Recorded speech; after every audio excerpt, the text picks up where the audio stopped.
come once again to discuss things.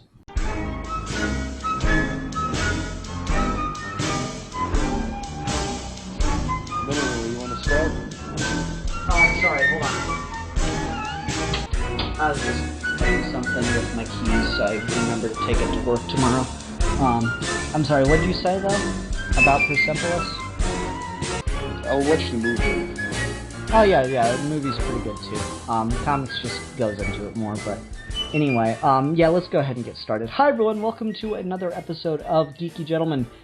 Returning to the show, since this is going to be posted before the other episode was posted, is the one, the only, Milan Jeftik, aka the Russian comic book geek. Sup, motherfuckers? Yeah, he's back again, even though you haven't seen the other episode we recorded last night. Unfortunately, Steve Baxey could not join us. He has lost his voice, apparently raving about how bad Batman vs. Superman is, in his opinion. Milan and I actually quite liked it. We talked pretty much just about that movie for a good 5-6 minutes. Do you think I should just post that as a video, Milan? Are you comfortable with that? Yeah, I don't give a shit. Post anything you want. Okay, I'll do that. And if I don't, people in the comments, hold me to it, please. So we can just get some brief thoughts out there. And keep in mind, we've only each seen it once for those thoughts whenever they're posted. Anyway. So today, though, we are talking about in my opinion, completely forgotten crossover event story from 2001 in comic books called The Joker's Last Laugh. Oh, yeah. Juan, had you ever read this before?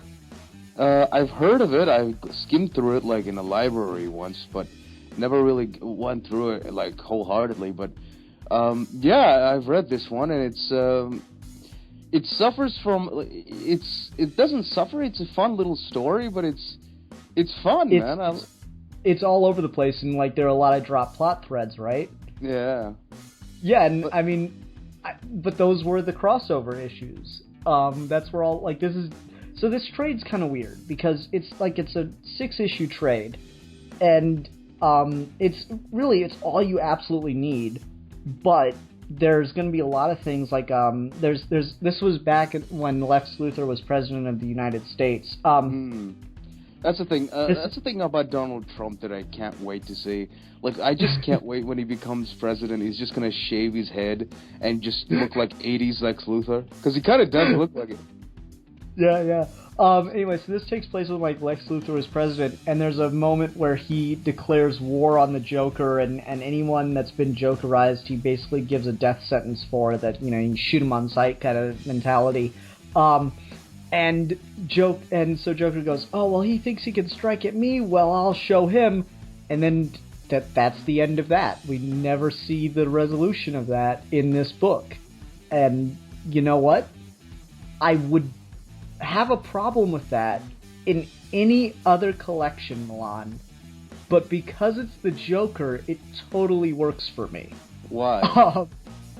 Because I can totally buy that he is this just damn, like, ADD about his evil plans when he's reaching the end of his life. I can just totally buy that he's like, just, oh, well, I'm gonna do this. Well, that didn't work out. Well, fuck it. I don't have time to mess around with that anymore. I'm gonna move on to the next thing. We gotta go. I can totally buy it. So for anyone that doesn't know, the premise of this story is that the Joker is in the Slab, which was, like, at the time DC's supervillain prison, and he is diagnosed with an inoperable brain tumor and is given only a couple months or weeks to live. And so instead of accepting that or changing his ways at all, he just goes even crazier, and it becomes just this shitfest of how he wants to take everyone down with him.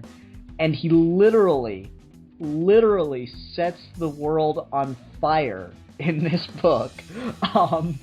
There's a great, like, the Justice League gets back from a space mission, like, halfway through all this shit, and there's just this fucking awesome panel of Kyle Rayner and who is it, Martian Manhunter or someone? Where's it at? Damn it. Yeah, essentially the Joker. Yeah, Kyle Rayner and Plastic Man looking at the Earth, and it is literally on fire with a Joker grin. Yeah, just a happy face on the earth with fire. But the art in that, like, that's the thing. The art in this book, like, it's not the best, but it's just like they were just like, okay, we're gonna get this done as quick as possible. Let's go. Come on. It's a bit rushed, but I don't. Artist changes every issue is the thing I noticed. Yeah. But the Justice League issue art was just awful. But fair enough. Yeah, I could agree with that. Yeah, but anyway, so the Joker is fucking. It starts out with fucking. Barbara Gordon and not Tim Drake, fucking Nightwing having Dick Grayson having dinner and shit, and they're doing their whole like late 90s, early 2000s love romance, bubbity boop, and then we go to the Joker, and he goes through the whole thing. You know, he just finds out he's on death row.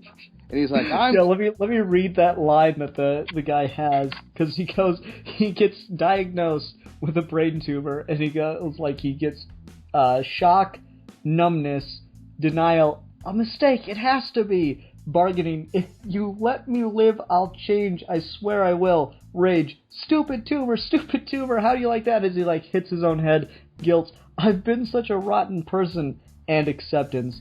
Will it be so bad? I mean, what can I do about it? And he ran through them all in 5 minutes. Yeah, man. And just the guy's face is just like, oh, god damn it. This guy's nuts. Yeah.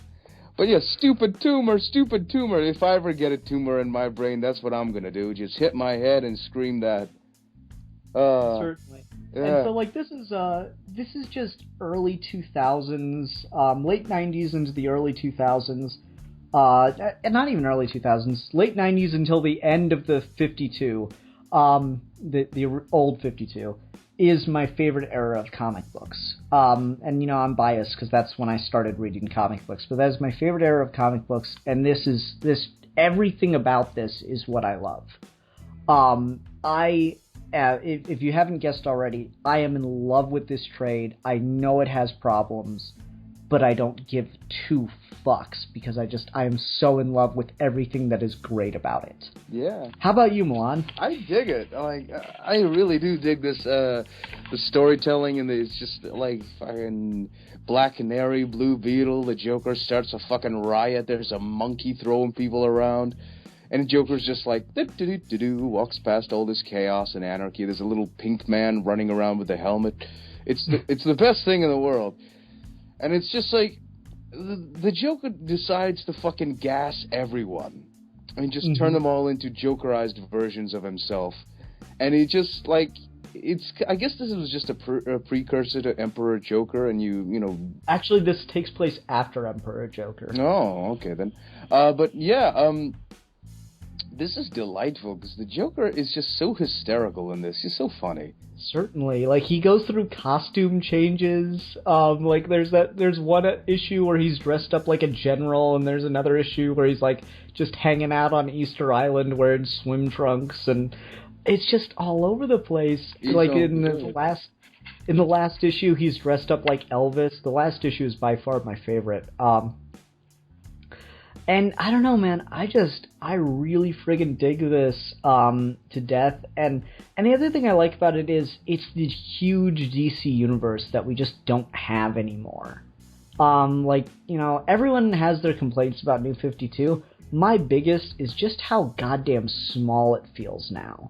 Because you take everything, you condense it down to whatever it's supposed to be, 5 years that superheroes have been around, and it just all feels so much smaller now. Whereas, early 2000s, we had stuff like this, and we had stuff like Seven Soldiers of Victory, where it's just these huge, expansive looks at the DC universe, where you just see, like, this book has every D-list DC villain that went to jail.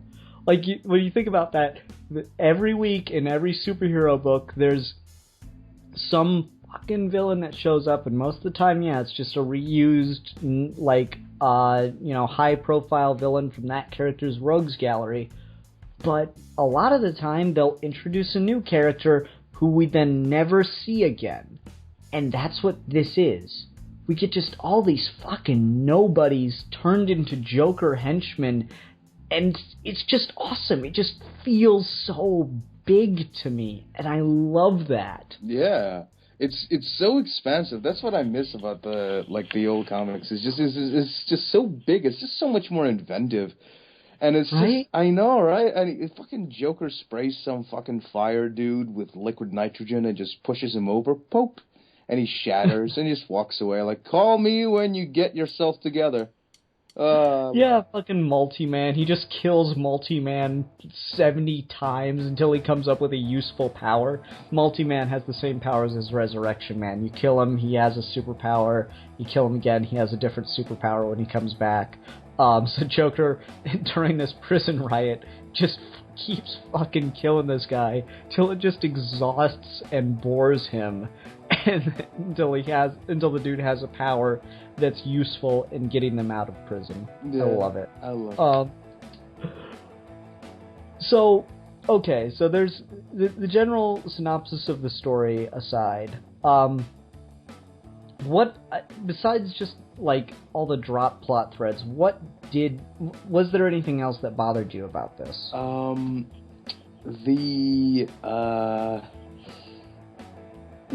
big orca thing with tits. That's like a really obscure villain again. Yeah. Yeah, I'm like that's an orca with tits, and it's a female, character that got turned into a sea creature. She's like the orca version of King Shark. Yeah. And it's like, yeah, I'd smash. I don't give a damn.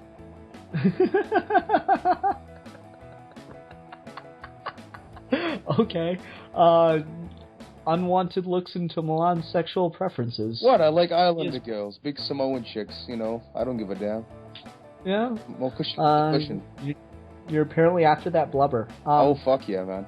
But I love the fact that there's like some fat motherfucker opens a fucking doorway to nowhere, and I love this part here, where fucking the Justice League shows up. Apparently Nightwing's just broken in and is just like, what the fuck's going on? And there's Wonder Woman all fucked up, the Justice League's all dead, and then just fucking, what's his name?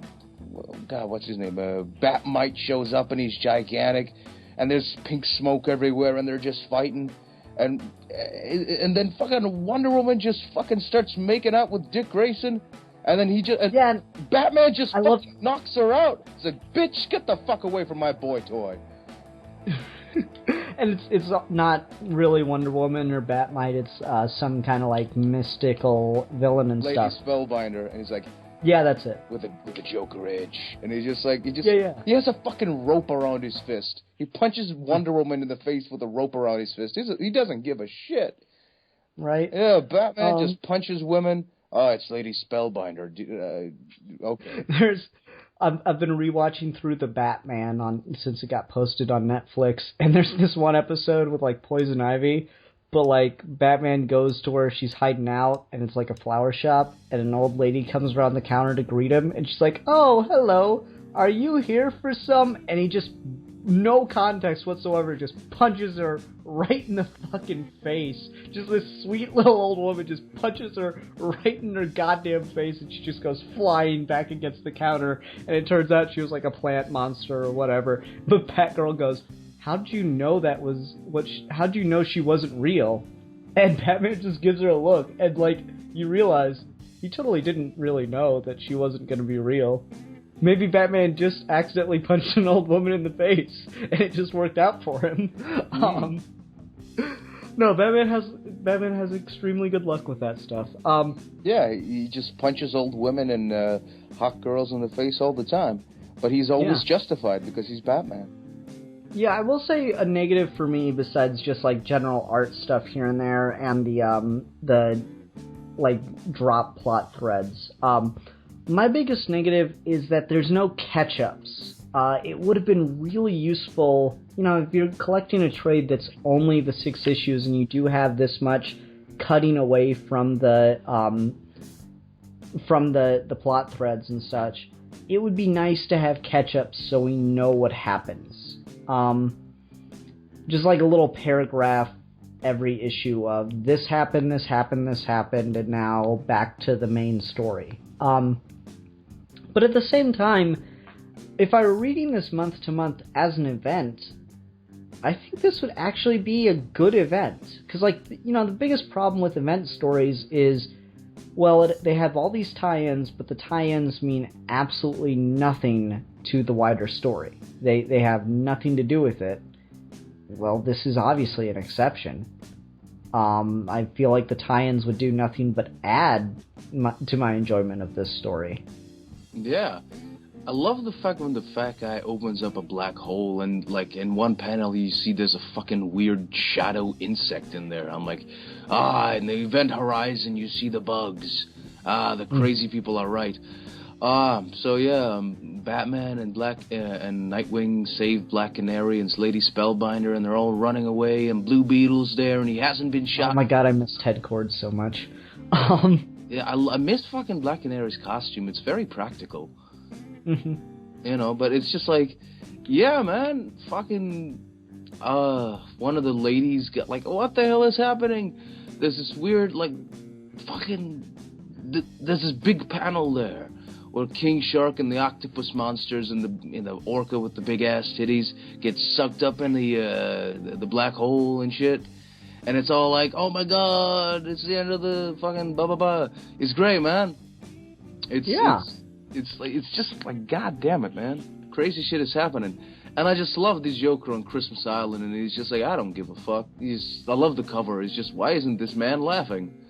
And it's just, yeah, I love this. It's just so silly. I love it. Yeah, like, that's the thing, is, like, this is right in that era where we still had a lot of the dark and more adult-oriented storytelling inspired by the Frank Miller era, but we had time to get away from that, because, like, you know, right after the Frank Miller book came out and started selling everything, you go read comics from the very late 80s, early 90s, it's just all fucking dark and Frank Miller and edgy and shit.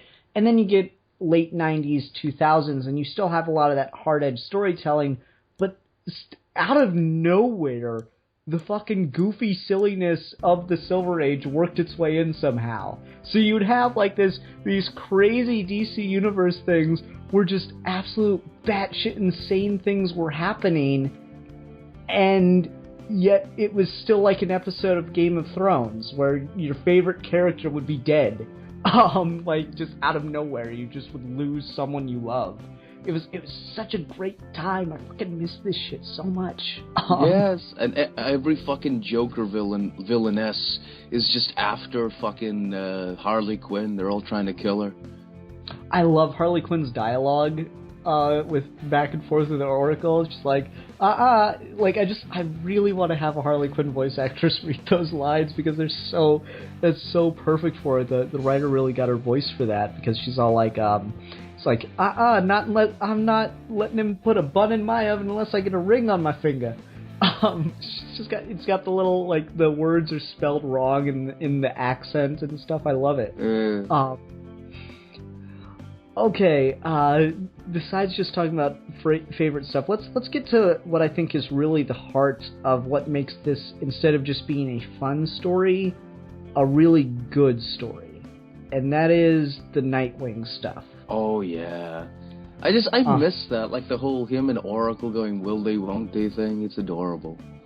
Yeah, because it starts out really interestingly with them on that date, and then they... Like, I'm sorry for anyone that's read this before, but since this is such a forgotten thing, we do feel a bit of a need to summarize here.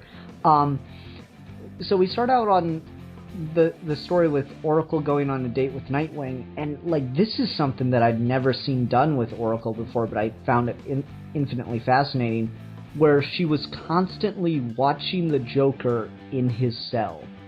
In any amount of free time that she had, she was spending just watching the Joker in his prison cell. So not only did the Joker make her, you know, a prisoner in her chair and you know, take away a really important part of her life for her and everything. Shot her in the fucking spine. Yeah, not only that, psychologically, she is just as much a prisoner as he is at that point. Yeah. And that's fucking beautiful. God, I love that to death. That is just so like, it's Barbara Gordon and Nightwing on a date, and, like, he destroyed her phone just to make sure she was actively in the moment on the date with him, and just in that one time when she looks away, the Joker's able to escape and start a prison riot and just bring whole hell on the earth and have his own Joker-centric event, which is batshit insane. I love that, and so we start this series with Barbara being the one who actually wants to kill the Joker. It's usually Batman who wants to kill the Joker and all that stuff, or occasionally you'll have someone else talk about, well, we should kill him, and you'll get Batman to be the voice of reason, but often it's Batman, and then one of the team talks him out of it, or makes him realize why that's not okay. Here it's Barbara Gordon, and she's like, I'm the only one that didn't join this team because I didn't have an axe to grind, and yet you are all the ones that tell me that killing isn't revenge. Well, what do you guys do for revenge, then? Just what, you draw the line at killing, so that makes it not revenge? I don't know, I found that really fascinating. I missed that side of Barbara Gordon's character, that, like, she was still perfectly capable. She made herself, she went above and beyond to be the most vital member of the Bat family, and really one of the most vital members of the DC universe, and yet she still felt so damn vulnerable because she didn't want to be useless. Yeah, she was a pretty girl in a wheelchair. I mean, shot by the devil in the spine. Mm-hmm. I really miss that part of Barbara Gordon. And I've heard good things about what Gail Simone's done with her and what other writers have done with her since she's been Batgirl again. And I understand the argument that, oh, well, there's no reason that they shouldn't have been able to find a way to cure her spine. That totally misses the point of how damn well developed a character she was. Yeah, they just said, like, give the girl her college years, for fuck's sake. Yeah. Like, I don't know, I really do miss that, and, like, I understand the argument of, well, she's wanted to have her legs back for a long time, and so if we make her Batgirl again with that experience, then you can do some interesting stuff and deal with it. And I'm sure that's what happened, but at the same time, I'm like, but it was so much better when she was Oracle. Everything was better when I was young. Yeah, pretty much. So anyway, and then, like, all these this conversation early on in the book about, killing the Joker, and I mean, it's Batman, it's done to death anymore, of course, but this conversation about killing the Joker comes up between, Dick and Barbara, and it kind of gets seeded a little bit throughout this book, with Dick thinking about it. And then it's the end of this book that I love the most. And it is here that you'll have an explanation for the title card that everyone has seen. Big thanks to Superhero Enthusiast for doing this for me. So, Milan, would you agree with me that the Joker beats the Emperor from Star Wars at his own game here? Yeah. Right? Okay, so I'll describe the end of this book for you. World's on fire. Everything's going wrong. Joker sets himself up with a couple of his cronies in Gotham Cathedral. No police can get in. Only the people that he wants in can get in. And Nightwing gets in. And at this point, Nightwing is under the impression that Tim Drake was killed as a result of the Joker's actions. Fed to fucking Killer Croc. Yep.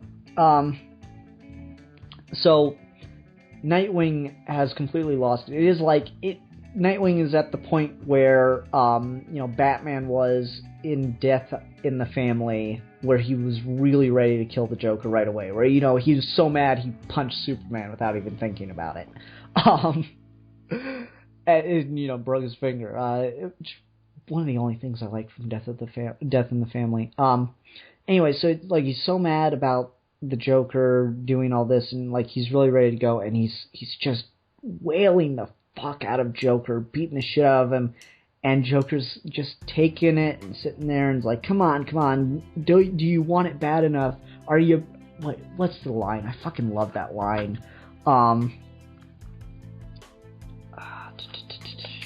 Hold on, let me go back to the beginning of that fight because I like it so much. So, you up for a little homicide, handsome? Are you mad enough? Big and bad enough? Attaboy, as he, like, gets kicked the first time, then, you know, he's getting tossed around, and it's like, hurts so good, but I still don't think you want it enough. Where's that killer instinct, Buffalo Wing? Where's the rage? Look, if you can't manage this, I'm sure Papa Bat is on the way. He'll help me along to the big adios. Imagine how mad he'll be if I've whacked 2 Boy Wonders on the same day. And then, you know, Nightwing punches him in the face really hard. And then we go a little bit further. And Nightwing's, all the deaths, all the pain. When is enough, Joker? And he goes, jeez. I hit Jason a lot harder than that. Oh. His name was Jason, right? I fucking and then Nightwing just loses it at that point. That's actually the reason I went out and found this book in the first place a couple years back, is I was looking at the Joker's Wiki quote, and that line popped up there. Is like, as he's being beaten by Nightwing, geez, I hit Jason a lot harder than that, ... His name was Jason, right? And then just getting hit harder and harder. And then Tim Drake shows up and like he really wasn't killed, but Nightwing doesn't believe him. He thinks it's all a lie, and so he keeps beating the Joker until the Joker is legitimately dead. Nightwing legitimately kills the Joker. It's not like he beat him within an inch of his life or anything. The Joker is clinically dead in this story. So this is, from a certain sense, the Joker's death story, right? Is that you, God? I want my lawyer. Yeah, is that you, God? I want my lawyer. And we could talk about this, because I don't know how I feel about this. After, Joker goes toward the light briefly, he's revived by Batman. So, who gave me mouth to mouth? Right? So no, I really do love this, and there's the cover to issue number 6 is, in my mind, the perfect Joker image, right?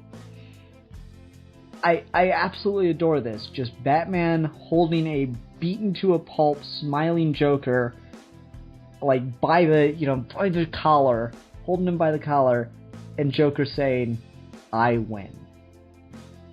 That's fucking perfect. And that is why I have as the title card the Joker as the Emperor from Star Wars. Because this is, the Joker would be such a good Sith Lord. I'm telling you, man. I've been on a major Star Wars kick lately, and this really, I never really put together why I like those characters so much, and they would be the best of friends. They totally would be. Darth Sidious and the Joker could go hang out, go get some coffee or whatever. They'd have a total bromance, I'm telling you. Oh, totally. It kind of bothers me that they're both often showing up in the how it should have ended segments, and yet they don't really have any extended dialogue together. Yeah. No, but I really, really, really like that. There is a legitimate cost to this, because so many events are just, okay, back to status quo, no one really learns anything, and I'm curious to read some Nightwing after this to see how they deal with the character that, after he's done that. Yeah, that's the thing, the Nightwing stuff, it was pretty good. I mean, Max Landis talks about loving that Nightwing stuff, because he's kind of the perfect superhero. He's like Batman, but without the, homicidal edge. But I love the ending. Yeah, he's just a much more complete psychological person, whereas Batman is just as bad as his villains. Yeah. But I love the ending to this story. It's just Barbara Gordon deleting every fucking her Joker surveillance footage, and just because without an audience he's powerless. He can't. Oh, that's actually Shiloh Norman talking, but yeah, that's Barbara doing it because of that. Yeah, and I love that last panel of her just wheeling away in the dark. Yeah, and it's just, like, he can't have... because without an audience, he's powerless. He can't have the last word or the last laugh. Right? And that's what it says. Just the right question mark. As she wheels away all alone. I love that. Mm-hmm. That is just... that's Barbara Gordon's character. That's what the Joker does to you. Like, we'll talk again a little bit about just how well I think the Joker is written in this, because, take note, Scott Snyder, he's actually fucking funny. Anyway, we have a Joker who understands chemistry, shows us that he understands chemistry, and yet is still funny. But, like, what's amazing about the Joker is he just is this fucking weight on you. Like, leave him alive or kill him, he's just as big a fucking presence, no matter what you do. There's no escaping him. He is the void, and that's so perfect. And you can write him in an entertaining, energetic, fun, not creepy way. I would not call any of the stuff he does in this creepy or horrifying, but it's still just as Joker as you know, Heath Ledger, Dark Knight Joker. They have the exact same effect on the people around them, on the characters that we're following, yet it's a much more energetic, light-hearted take on the Joker with just a really, really messed up twist, right? Yeah, well, that's the thing. I mean, the Joker, he's the one that sees the funny side. It's the people's reactions to him. Like, this guy is supposed to be doing all this fucked up shit, and he's supposed to make jokes out of it. It's like, yeah, I know I just fucked up a whole bunch of people. I'm going to tell a joke about it. And he sees the funny side. That's the whole fun part of the Joker. That's what makes him such a great villain. Everyone else is like, this guy's fucking nuts. But he's just like, you know what? Fuck it. I'm going to make fun of it. Fuck it. I beat up a teenage boy with a fucking crowbar. I don't give a damn. Mm-hmm. Yeah, totally. And that's just the thing. I really like that about the Joker. He's just the most heartless, evil son of a bitch, and he knows it, and it couldn't make him happier. Like, that's what I love so much about that Jason line. He knows he's pushing Nightwing's buttons. He's trying to. Nightwing knows that the Joker's pushing his buttons, yet it still works. Yeah. It's so damn evil in, like, the best possible way. And then there's the meta level of the Joker, which I find, you know, even more fascinating. And once again, my favorite villain in comic books, hands down, no disputing it. There's the meta level of the Joker, which is that he jokes and laughs and says all these really, you know, quote-unquote funny things about these awful situations, and you, as a reader, laugh at it. And that's terrifying. Yeah, you can't help it, because it's just so goddamn funny. Right. Like, there was that... what's it called? What's the story where Joker's on death row? This one? No, No. Not where he's about to die. He's like, convicted and put on death row. I don't know. I can't remember. Give me a sec. I'm gonna look that up. Joker death row story. It's like it's basically a graphic. The Joker Devil's Advocate, which is, I think, still a terrible title, but whatever. In that story, the Joker is put on death row, like he's actually convicted and like tried as sane and convicted and put on death row, and then Batman actually comes through and proves that he's innocent of the crime he was convicted of, that he was framed for it. Because he cannot let the system convict someone for the wrong crime. Like, there's all this stuff of just let this mistake happen or whatever. But anyway, so it's the night before Joker is slated to be executed, and you know, he requests a priest for final confession and all that stuff. And like, it cuts away after he requests the priest and goes to do some shit with Batman, and it comes back a couple pages later, and you just hear these, like, you see these unhuman screams of, help, help, get me out of here, get me out of here. And the guards rush because they think like the Joker's trying to kill the guy. And then they get there and the priest is just clawing, trying to like force himself through the bars of the Joker's prison cell. But the dude's just sitting there and he's talking. He's just sitting there doing his confession. And you read what the Joker's word balloon is, and he goes, "Oh my God, the screaming didn't stop for hours. I didn't get any sleep that night. That was the last time I used crushed glass. Let's see here, what else did I do?" And so, like, that's a funny fucking scene. That is, like, that is by the books comedy right there. Setup of expectations, reveal, reversal of expectations. That is, by the books, a joke. And it's hilarious. But it's also fucked. In the most literal sense of the word. That is completely fucked, that situation. And that book is full of stuff like that, like this too. So that's another book I quite enjoy. So there are so many levels I like about the Joker that this book I feel really handles well. The Joker's effect on the characters around him, the Joker's effect on you as the reader are both infinitely fascinating things. But then the other thing that I like about this book, if you wanted me to talk about trashing this book, people, I'm sorry, I cannot say much bad about it. The other thing I really like about this is it elevates the Joker to a DC Universe villain, as he properly is. And, like, people don't treat him that way very often, and that bugs me. I'm not going to hold you to it, Milan, because, opinions change as you get older and stuff. But I remember a long time ago you were kind of on your Superman's better than Batman phase. And yeah, we did a video, and I'm pretty sure you raised this point in the video we did. We were like, well, if Batman's so qualified and so ahead of everybody and has plan after plan after plan, how come some nutjob clown gives him so much trouble? And that was your argument for why he shouldn't be able to beat Superman, yada yada. And that's a fair argument to a certain extent. This shows you why, right?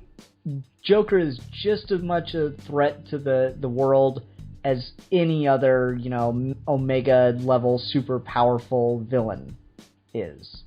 And I find that fascinating. Yeah, because he's just a weirdo who knows how to make some bombs. And yeah, he's a fucking... Yeah, he knows. It's not what he can do. He knows where it needs to be. He knows timing and location are the most important things for his plans, right? And obviously, he's got the writer on his side all the time. But as far as like in-universe stuff, the Joker's genius is always in timing and location. He knows when to play his hand, when to push people to the edge, and he knows where to do it at. He's always in control of a situation, I feel, when he's written well. I don't really care for the stories where Joker's pulling a bank heist or something, and Batman shows up and foils his plan and carts him off to jail. I really don't care for that stuff. It's fun, it's nice light stuff. I don't mind it, but it's not my favorite thing where the Joker is legitimately bamboozled. I really prefer when stuff like that is turned on its head, like in there's a little mini comic that led into the first Batman Arkham Asylum game, and it was just Batman talking to Oracle with Joker locked up in the Batmobile next to him, knocked out. He's talking to Oracle as he's driving Joker back to Arkham Asylum, which is where we pick up at the beginning of the game. And he's just talking about how he caught the Joker and how he went down without much of a fight, and so he was kind of nervous about what he might be planning. I like it when that's turned on its head, when Joker's pulling off something simple, but it's never simple with the Joker, and that's in this. He staged this really elaborate prison break. It's not even that simple. It's going to be so much worse, and it gets so much worse in this book. He's he's affecting the atmosphere. He's let the world on fire. He's got he's got these huge supervillain threats out just doing his bidding at random. There's a line in the second issue where he goes, "Nobody has died in 10 seconds. I'm bored." Mm-hmm. Love it. I absolutely love just showing Joker as a DC Universe threat, not just a crazy clown living in Gotham. That always bugs me. It actually reminds me of, I can never remember what this was from, but it was this great little, Lex Luthor and a bunch of the other villains were off starting up one of their Injustice gang bits or whatever. And, it cuts to, or not just Injustice gang, like the entirety of the DC Universe villainhood were all joining together. And it cuts to the Joker and Harley Quinn. And Harley says something to the effect of, "Why didn't Lexi invite us to his party?" And the Joker says, "When good guys get together, they tell bad guy stories. When bad guys get together, they tell Joker stories." I love it, man. So yeah, this video is pretty much just turned into me explaining all the things I like about the Joker and how this damn near hits every one of them nail on the head, man. Absolutely adore this shit. Yeah, man, I love this fucking book. It's so much fun. Yeah, I'm really glad you were able to read it, and I like I say, this is it's underrated. It's undeservedly forgotten. Squatch Gang and I did a video a couple weeks back on hidden gems. The Joker's Last Laugh is a hidden gem. I know events get panned all the time, but just reading the 6 issues on their own, even the biggest problem with it, that it has a bunch of drop plot lines, it works because it's the Joker. I can totally buy it. It's just like, I'll fucking get back to you soon enough. Yeah, like there's that great moment, I think it's at the end of the 4th or the 5th issue, where Batman finds like here we go, the Joker's to-do list. It's just got like all these like crossed out like little plans on it. Like number 2, it says marry Harley, and that gets checked off. And then it says murder fucking Harley, and then it's like 2.5 check messages. Number 3, father heir with Harl, that gets crossed off. See above, consider adoption, or maybe take on the intern/sidekick. Ask Bats what agency he uses. Like I love this little page of just his list of evil plans. It's so perfect. Oh. Yeah, I'm sorry, I just love it. It's great, man. Oh man. Kill Lex twice. 5, buy cat. 6, consult Vatican if whole selling soul to Neron thing was legit. If so, stock up on aloe vera. 7, get think tank cracking on crazy rain idea. Happy hail, screwy sleet, daffy downpour. Send flowers to multi-man's mama. Spread more of the loves, crossed out, says hate. Arkham, definitely. Iron Heights, podunk, but sure. Strikers Island, why not? Blackgate, hey, give those poor guys a break. 9.9, kill that nosy Lois Lane, Soupy would freak. Number 10, Last Laugh, and just, you ever look at the Blu-ray case for The Dark Knight? Yeah. Yeah, like some of the versions of it were like Jokerized, where like they, got stuff drawn all over it, and like things are crossed out, and it's just such a consistent thing for the character now, and I'm really happy about that. Yeah, it's just the graffiti of just like his nonsense. Yeah, just the graffiti and like the really disturbing, like, I had a friend who was telling me about a psychology class that he took in college.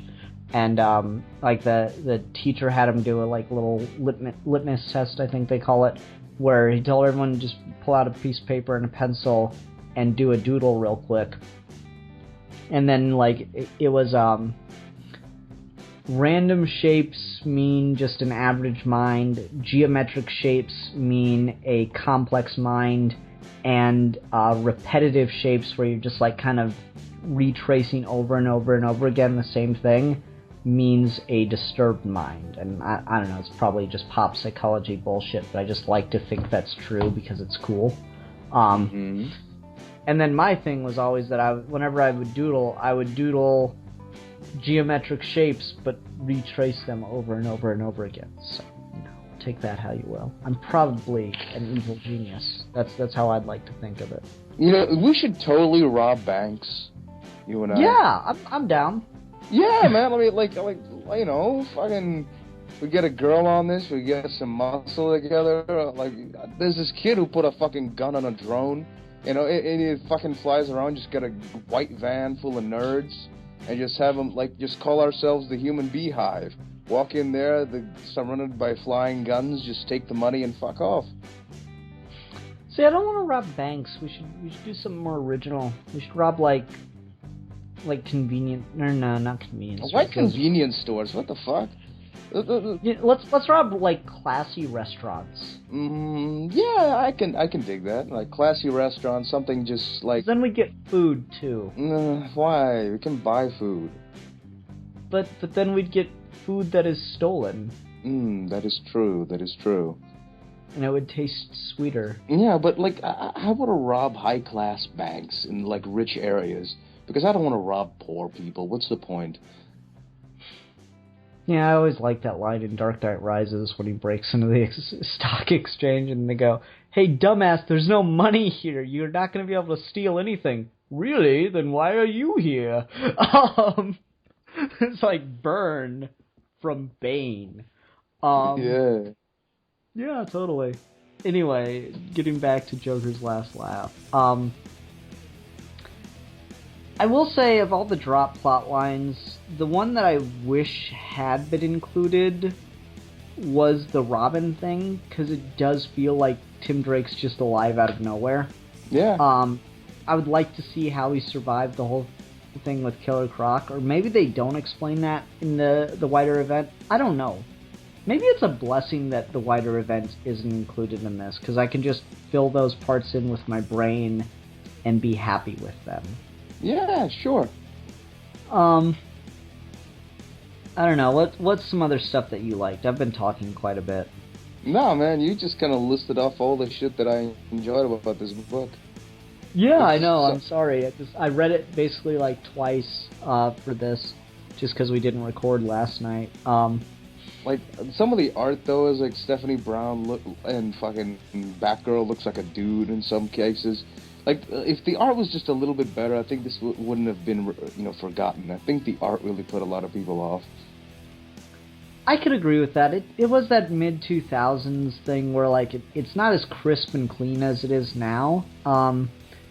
Everyone will hate on a lot of artists now, and I'll agree some of their work can look a little bit same, but there was a cleanness to it all. It all looks really well polished, really well handled, because they're doing so much on computer now, that they're able to put more detail into things and then just transfer them to other panels, so you get more detail in every panel now. And that was starting back in this era, but this is still 90s with just better coloring and better paper stock, isn't it? Yeah. As far as the art goes. Yeah, it's pretty good though. I like this kind of weird, it's quick, this is just trying to get it out as soon as possible. You can see that some of the there's this one panel where Batman knocks a door down and he's just his leg is just bent at this weird angle, boom, just Batman. I'm Batman. Oh man.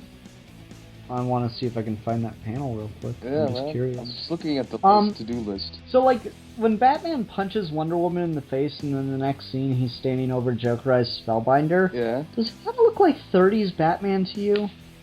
30s Batman, let's have a look. Like original Batman? Just, I don't know, that one panel, he just looks like original Batman to me, with just minus the purple gloves.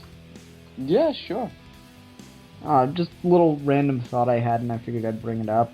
Yeah, everyone's just going after Harl. I love that. Yeah, I like everyone trying to get into Like, I almost really want to go through and read the Harley Quinn tie-in, even though I don't really like her solo comics. I think she's had some pretty bad solo books over the years. And I don't like that she's just turned into DC's Deadpool at this point. There are other characters you could go do that with, and I get Harley Quinn's popular, but it ruins in a lot of ways what makes her an interesting character. I disagree. I like the fact she's just like one of those weird hair chicks that get, I don't know, she's like everyone's favorite crazy ex-girlfriend. I don't know, alright, so the thing for me that, and we need to pad the video out a little bit more, so this is fine to talk about. The thing for me about Harley Quinn is she's supposed to prove the Joker correct.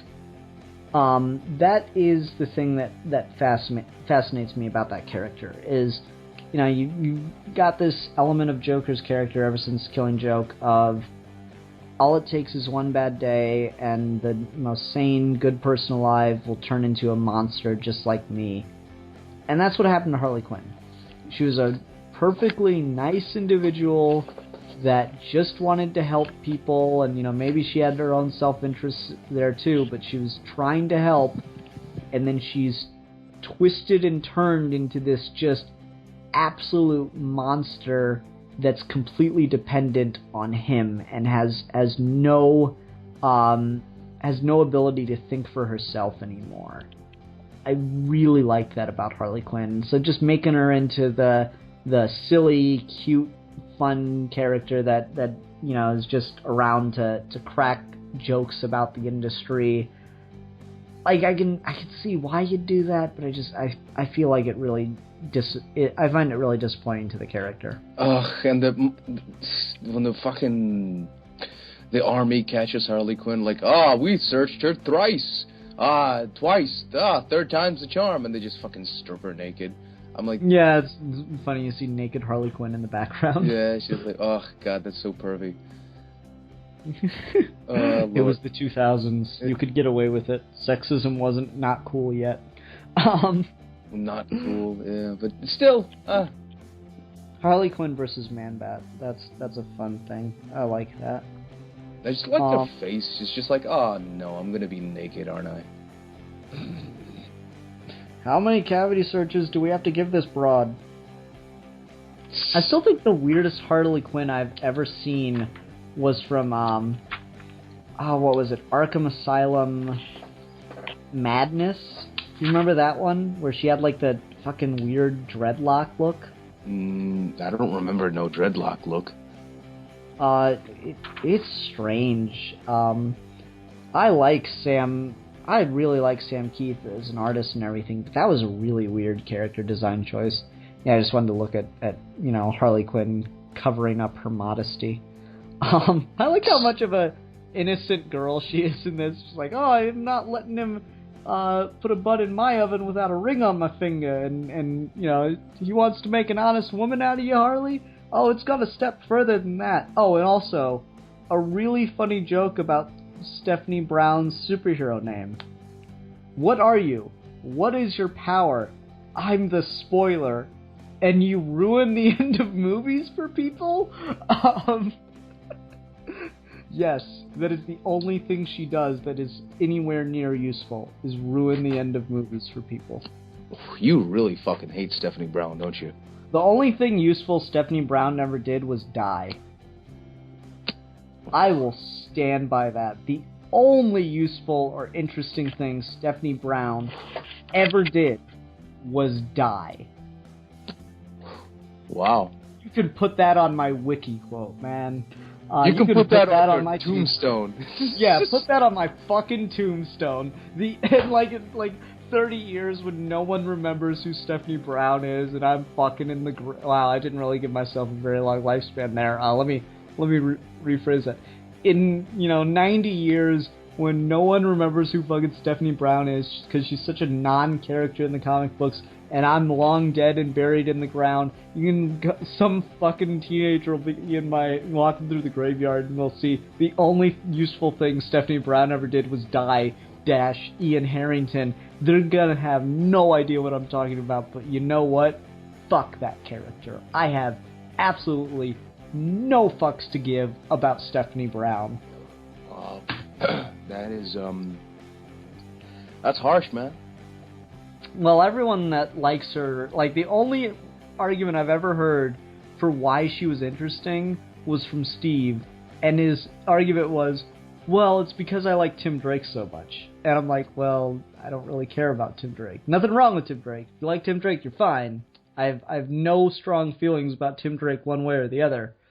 But I have no fucks to give about Stephanie Brown, and the fact that they brought her back to life and ruined war games and war crimes really fucking bothered me. So, yeah, sincerely, fuck Stephanie Brown. Thank you. And she has a stupid superhero name as well. Because apparently all she does is ruin the end of movies for people.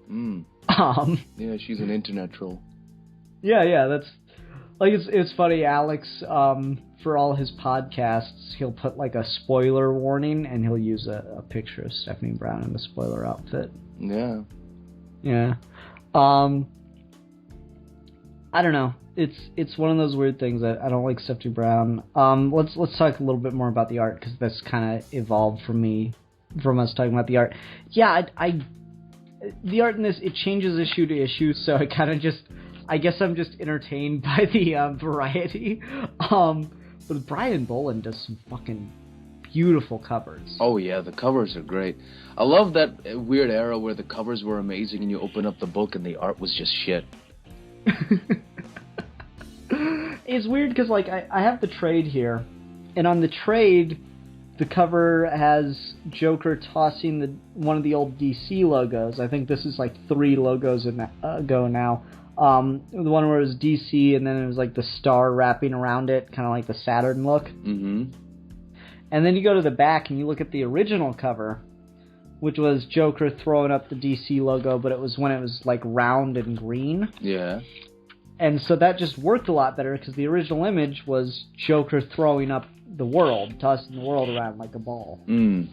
And so when they replace it with, you know, the newer DC logo for the time with, like, the Saturn swoosh around it, it just looks awkward because it doesn't look like you could catch it like a ball. I don't know, maybe that's just me. This one will really kill you. What the fuck is up with the header? Like, is that like a tag or something? Joker, last laugh, like for the on the cover. Yeah, it's a weird title, isn't it? Yeah. I don't know why. Like, they have that on all the ones. It's not like the, you know, proper across the top title. They're just trying out something different, I guess. Yeah. It's kind of like, hey, just read the book. Don't have to put it in a fucking bag. I like the "I Love This Country" cover too. It's fucking gorgeous, and Joker wrapped in a tattered American flag, with, you know, postcards of all the horrible things he's doing across the country. Oh, yeah. That's cool. It is. And then Acid Rain's a fun one. But yeah, my favorite cover. This is, like, all of my favorite pictures of the Joker are when he's beaten to shit and smiling. Yeah. I love that. It's the best. Like, I wish I'd read comic books in high school and picked up on that you could do that, and that it's like the fucking creepiest thing ever. Because then I would have done it anytime I got in a fight. Because I was never in... I got in fights fairly often, not like every day or anything, but I got in fights on a semi-regular basis, and I'd always lose because I suck at fighting. But if I just not fought back and just laughed the entire time they were beating me up, I don't think people would have wanted to fight me, like, at all. I think they just pull a Joker. I win! I'm beating the fuck out of you! I win! No, you don't! You're getting beat up! Doing your psychological mind games. Scare everybody. I think it would have just confused and scared everybody, and it would have worked out fairly well for me overall. Yeah. I already had a reputation as a bit of a creepy kid, so... You did have an afro, didn't you? Yeah, I had an afro, and people just thought I was like violent for some reason. Like I remember I was in a group, situation in a classroom where we had to work in a group, and like I'd gotten, it was fairly good humor, and we were all getting along and everything. And one of the girls that I was working with told me, don't take this the wrong way or anything, but when I first saw you sitting in the cafeteria for the first time, I thought you were like really scary, and I didn't want I didn't want to ever have to talk to you or anything. And I was like, really? Why? Just like, I don't know. You had a look about you, and you just really scared me. And so I don't know. I just had a bit of a creepy factor when I was in high school and stuff. Man, I was seeing bugs the size of cats crawling against walls with human faces. I was like, I used to be fucking huge back in high school. I used to work out every day, and then I just lost my mind. Paranoid schizophrenia is a bitch, and everyone like that's the thing is I could have had so much pussy in high school. I had girls come up to me and go, "Oh man, your tongue is so fast. Do your thing with your tongue." But I was so stupid. I was like, I could have fucked that bitch. You know those moments where you could say, I could have fucked her. Could have fucked her right then and there. What the fuck is wrong with me? Might as well just fucking painted lines leading to her vagina. I should have taken it, man. I should have gone for it, man. But I didn't. Because I was a paranoid schizophrenic and you don't know what the fuck's going on. Oh, shit, I could have been such a horn dog. God damn it. Oh, fucking hate that. Just gonna... This is like the 6th or 7th time I've heard you say that. Like, go on that whole tirade of being mad at your teenage self for not getting enough pussy, and it always makes me laugh. I don't know it why. is. I'm fucking angry at myself. I could have fucking gotten... there was this fucking one Arab girl, this one fucking half Irish, half Arab girl who was just like, she's such a slut. And everybody knew it. And I could have had that pussy, man. I could have gotten it. I could have. But her fucking fat friend was in love with me. And she brought, she brought her over and she's like, do you like Kelly? And the fat girl was there. And I said, no, Kelly's ugly. Just not to make the fat girl cry. Why did I have to be so fucking loving? Because you model your life after Superman. Yes, god damn it, Superman. You would fucking... God damn it, Superman, for making me a better person. Yes! I could have had that pussy, man. I could have had that pussy. I could have had it, man. Oh, shit. All the opportunities that I missed out on having that pussy. But I fucking didn't go through with it. That's why, kids... I love this story. This rant is my favorite thing. That's why, kids, when some bitch is offering you any kind of pussy, you take it. You don't fucking say no. You don't overthink it. You just go for it. Just dive right in. That's what you do. Yeah, actually, for any younger listeners we have, just general advice. Don't overthink dating. Don't overthink, like, oh, should I be with her? Do I love her? And don't overthink. Just go in, if all you really want is sex, go in with that intention, but just don't be a dick about it. Yeah. If she tells you no, just okay. Just don't. Yeah, man. Don't push it. That's the answer. Like, just go in. Just try to have fun in a relationship when you're that age. Don't try to, find that one person forever because, not to insult anyone that's in a very serious high school relationship or anything. It's not going to last forever, guys. No, I'm sorry. I know one couple that made it past high school as a couple. And to be fair, they'd been dating since the beginning of their middle school careers, too.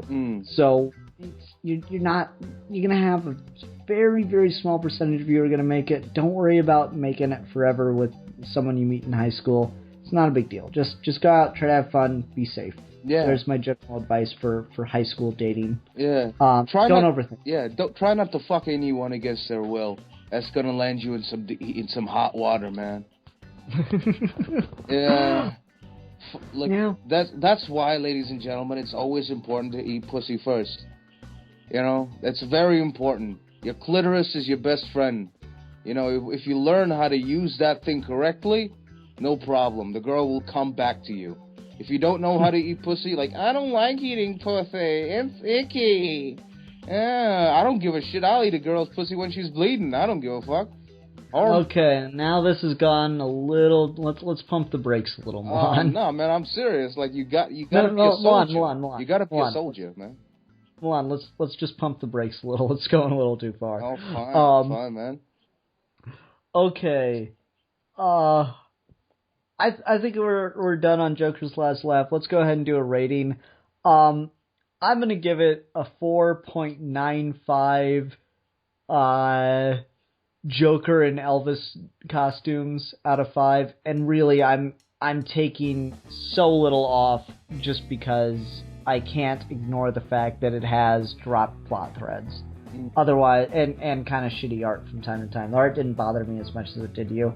I don't care enough about those problems to have any kind of significant issue with this book. I absolutely adore this. Scott Snyder, take notes. Oh, God. You made Scott Snyder cry, man. I think I did. Like, he left a comment, and I talked to him over Twitter, and, like, he seemed like he was kind of, he was talking, I'm actually kind of a thick-skinned guy. I get that you're just being exaggerated for YouTube, blah, blah, blah. He seemed like he was cool with it. When I talked to him about just having a discussion or whatever, he kind of, backpedaled, and he seemed like really distant about it. I think I got under his skin more than he wanted to admit. And I'm sorry. Scott Snyder, I'm sure you're a perfectly nice guy. Just please quit writing Batman. Oh, God. That's all I want. Oh, my God. You just fucking... Oh, God. You're gonna make that poor man cry. I'm sorry, man. I can't lie to someone and tell them that I think their Batman's good if it's not. I can't lie if your Batman's bad, man. Your Batman's bad. That's the inheritance. It is, man. Put that one on my tombstone, too. If your Batman's bad, I can't lie to you. I'm sorry. It's just, if someone writes a bad Batman, it's a bad Batman.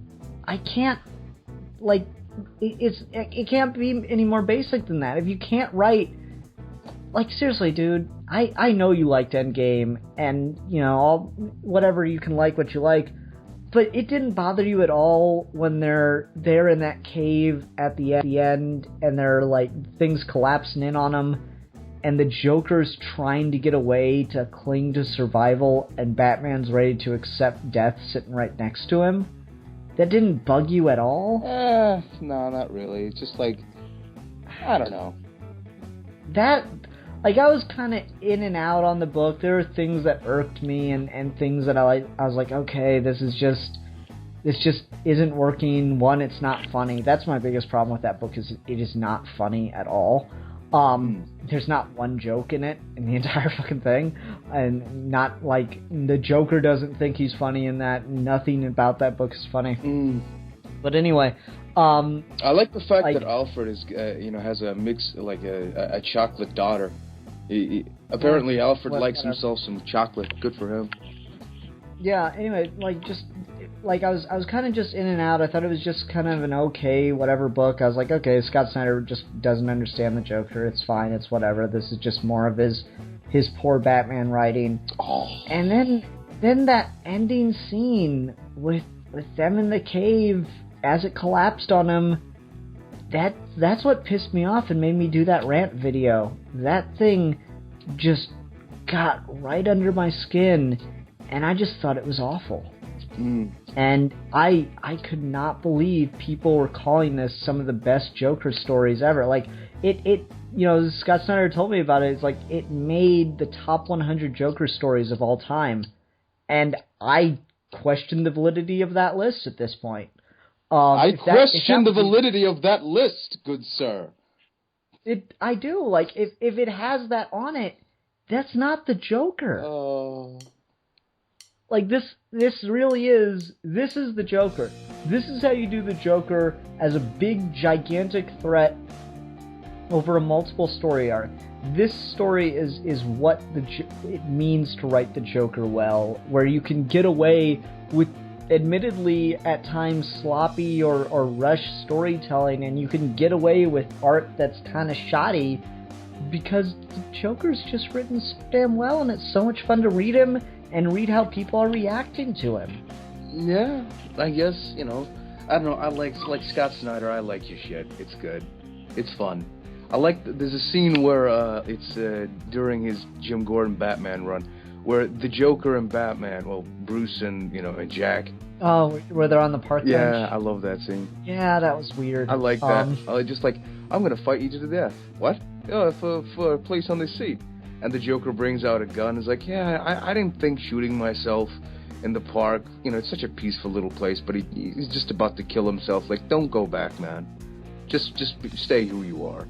See, I thought that was so weird because, like, that dynamic doesnn't work at all with the Joker not wanting to die with Batman. That ruins the whole dynamic for me. I don't know. I thought it was creepy. Just like he's just.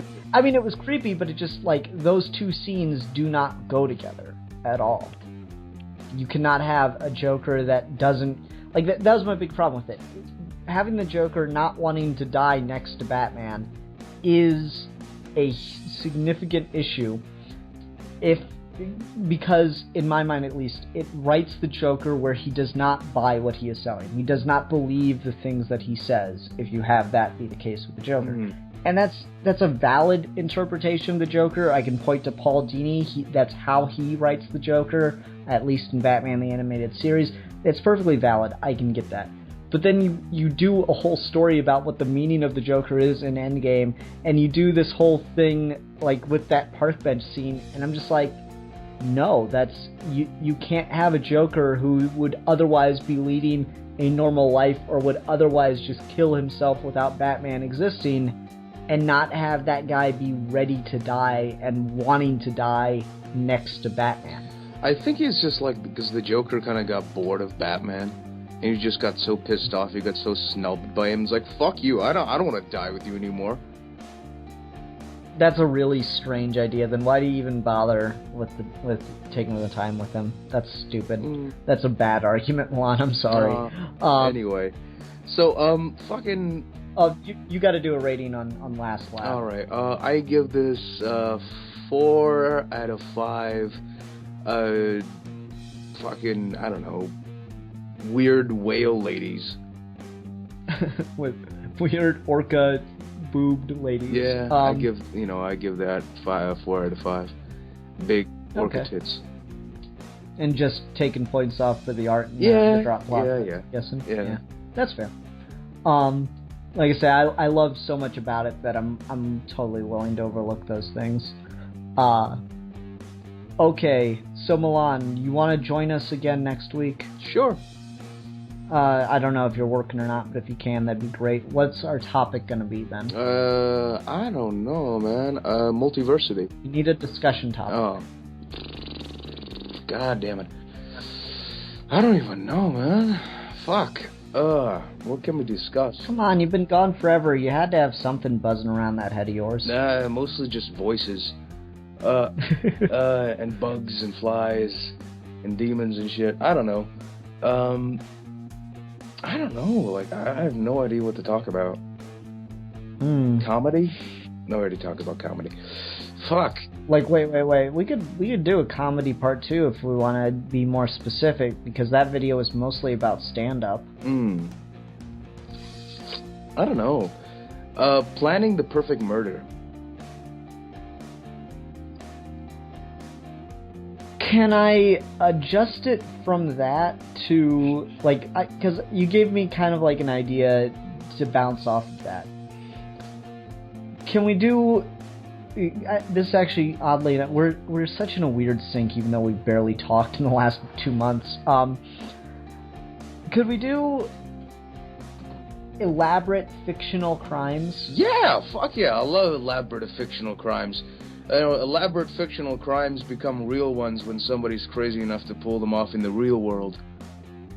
Yeah, because, like, there's always, you watch shows like Psych or Monk, and there's all these, really elaborate murder situations that it takes the brilliant detective to figure out. So, and then, of course, you have comic books with the like, really elaborate bank robberies and all that kind of stuff. So that should be an interesting thing. I don't know how long we'll get out of that, but we'll figure something out. I like this as an idea. Yeah. Okay, so we're going to talk about elaborate fictional crimes. And that will involve murders, bank heists, everything in between. That'll be a really interesting video. Okay, everyone, thanks for watching. Until next time, I'm the Philosopher. And I am the Madman.